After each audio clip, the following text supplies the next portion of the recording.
Hi, Bill Nash, cabinet making department head at BCIT, and I'm just speaking with Novantum Institute today in Camellia. So, Bill, thank you for joining me today. And can you walk me through your career path? What first drew you to your field, and how did your journey evolve into leadership and education? So for me, my career path started as went to university straight out of high school. It wasn't quite for me. Maybe it wasn't as focused as I should have been at the time. Needed to do some reassessing. Always loved woodworking as a high school student, as a young man. Didn't know that it was really going to be a career. So I went to work for a friend's father and in a door shop, high-end door shop, and more of a factory setting. Wasn't quite ticking all the boxes, and I ended up finding BCIT. Fantastic cabinet making program, kind of really what I liked. I love working with my hands, I love being hands-on, love building things, love seeing what you can accomplish in a day, which I think is amazing. So I got into this. I started my apprenticeship, did an apprenticeship for 4 years out of a company out in Maple Ridge, built some very cool high-end architectural millwork my whole career, which is amazing. And then kind of always loved working with newer apprentices, new people. I ended up kind of rising up through the ranks. I became foreman of the company. I was kind of my boss's right-hand man. So I always kind of took on that leadership role. And then one of my instructors was always poking me on the shoulder, asking me, saying, "Hey, Bill, you'd be really good for this, and I think you should look at teaching." And I kind of pushed it off for a number of years. And then one day I kind of said, you know what, maybe I should look at this education role, and that leadership role that I had in industry. Now I've taken into training at BCIT. Perfect. And out of curiosity, what did you study when you first went to university before switching to BCIT? I was actually I was at UBC in wood products processing. Okay. So in the faculty of forestry. I think looking back, I wish I would have done it. I'm actually friends with some of the instructors at UBC. I've gone on some mass timber tours and some things like that with them.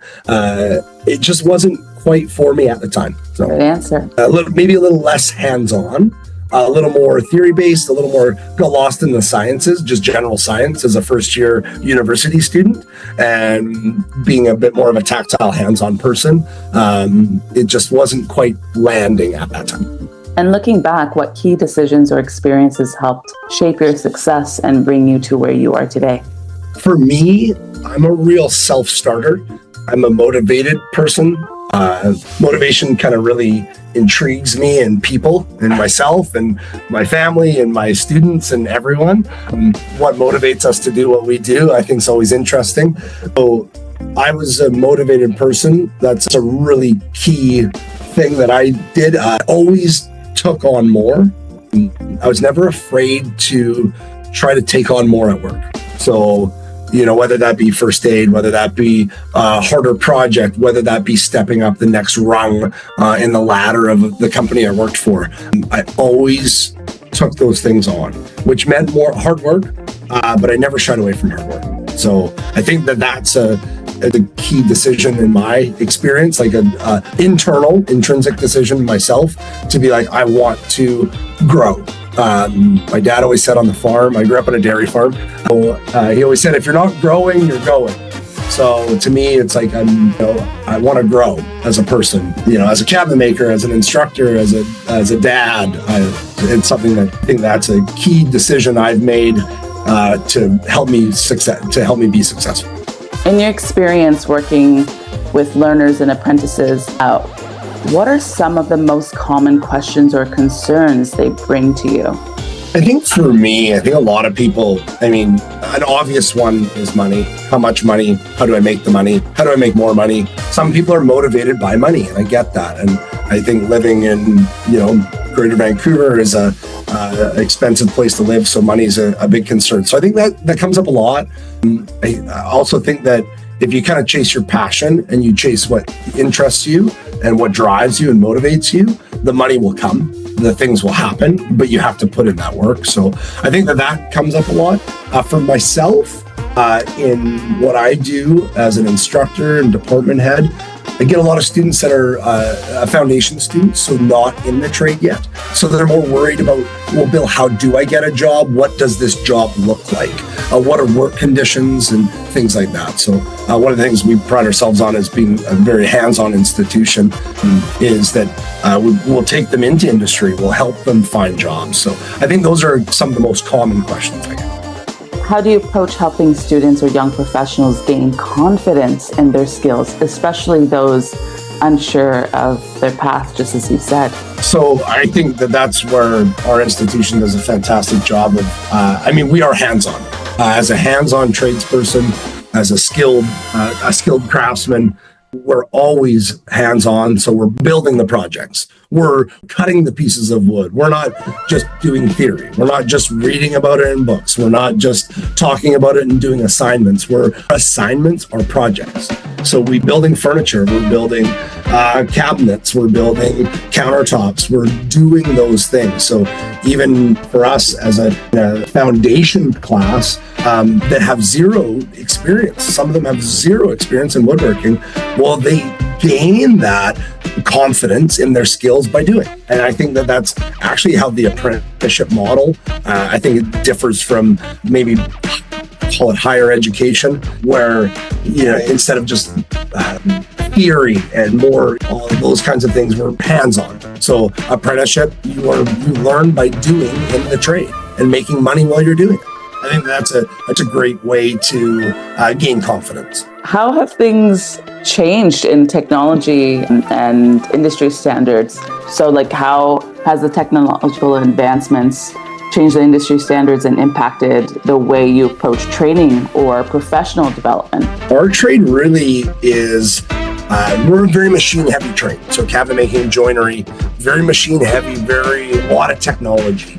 We're always looking at kind of new advancements, robotics, AI, even AI can be used at some points too, but CNC, so computer numerically controlled machinery, is massive, rampant in our industry. And there was a time where people said, oh, they're going to take all your jobs, Bill. I think similar to what a lot of people think AI is doing right now, but what I've seen in our industry is it's actually just a shift. So it's what it's doing in the construction industry for us is taking away some of the repetitive, monotonous tasks. So some of the things that you're just kind of repetitive, just day in, day out kind of tasks. So that's where we're getting more into robotics. Even small companies with one-person companies, three people within a company, fairly state-of-the-art CNC machines. So our industry has been into the technology side of machining for quite a long time, and you're seeing it in growth in small business as well. It's not just these big players; it's entry-level new business owners that are doing these things to help automate their tasks to make them more efficient, more cost efficient, which then makes it better for their client in the end because it can then ultimately just knock down those prices. So those are the changes. So we've been adapting. We're doing a lot more CNC training, but we, again, as a hands-on institution where we get onto those machines, we train with those machines. Now I can't train with every machine, but I think that's how we're kind of using and just approaching our training and looking and asking industry, what are the needs? What are the wants? What are you seeing? What are the trends out there? So we really try and keep our foot in the door just to make sure that we're staying current as well with industry trends. So I think that's really helpful. I wanted to jump into, where do you think traditional education often falls short? And how can we better prepare students or career changers for today's realities? Coming from a trades end, so like a very hands-on end, I think, we've been doing similar style apprenticeships for before I was in school here. I think that hands-on approach, that real world, that real scenario approach is what people want. And that's where I think traditional education can fall short. I think actually that's where it fell short for me when I went to university. And I think I was also 18, 19 at the time. So I knew everything at the time. And now I realize I don't know everything. I think that I would have been more successful if I had more of a hands-on approach to things. Just a more of a focus on what I want out of it instead of a general studies. So I think that's where sometimes traditional education, that global kind of education, that it can fall a bit short. As towards my degree, I would have been very interested if I just stayed with forestry, but I was doing a lot of general sciences classes because that's what you had to take. So to me, I think it would have been a bit better to be focused on what I wanted as a learner. And I think to better prepare students and career changers is to learn and understand that change is inevitable and it will constantly be happening. Be open to change, be accepting of change, and try to work with it. Because I think that we're going to see more change in the next 10 years than we ever have before. What qualities do you believe are most important for someone transitioning into a new field or trying to carve a new path? I love that question. To me, it goes back to what, as I introduced myself and what I thought what made me successful, really to work hard. If you want something, the most important thing, if you're going to transition, if you want something, you have to go and do it.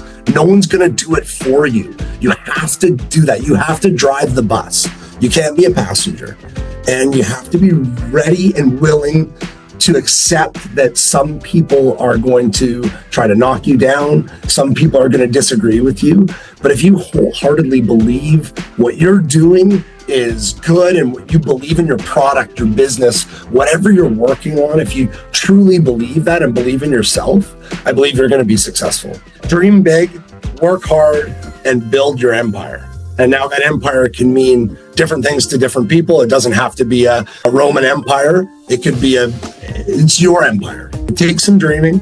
You have to think big, think outside the box, and then work. No one's going to do it for you. So work hard. And I would give similar advice to my students as well. So it's interesting. If someone told you that they were thinking about leaving a steady job to pursue something they're more passionate about, what would you say to them? You have to stay curious. If you're passionate about something, I left this really steady job, a great steady job, to come to an institution on a short-term contract that I didn't know if it was going to be extended. Extremely steady job where I was well respected. I was in a good position.